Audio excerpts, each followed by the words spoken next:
காக்கும் தேவனாம் இயேசு கிறிஸ்துவின் நாமத்தில் அன்பின் வாழ்த்துக்கள்.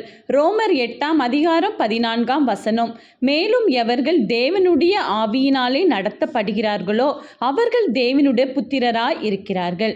பிரியமானவர்களே, யார் யார் தேவ ஆவியை பெற்றவர்களாய் இருக்கிறோம் என்பதை நாம் இந்த நாளில் உணர்ந்து பார்ப்போம். ஏனென்றால் பரிசுத்த ஆவி நம்மிடத்தில் வரும்பொழுது புது பலன், புது கிருபை, புது வழி நமக்கு திறக்கும். தேவ ஆவியானவர் நம்மோடு இடைபடும் பொழுது தேவ ஆவியானவர் நம்மை சரியான பாதையில் வழிநடத்துவார். அவருடைய கிருபையும் இரக்கமும் சமாதானமும் சந்தோஷமும் நம்மை சூழ்ந்து கொள்ளும். அவர்கள்தான் தேவனுடைய புத்திரராய் இருக்கிறார்கள் என்று நாம் பார்க்கிறோம். எனவே பரிசுத்த ஆவியானவராகிய நம் இயேசு கிறிஸ்துவை நாம் தரித்து கொள்வோம்.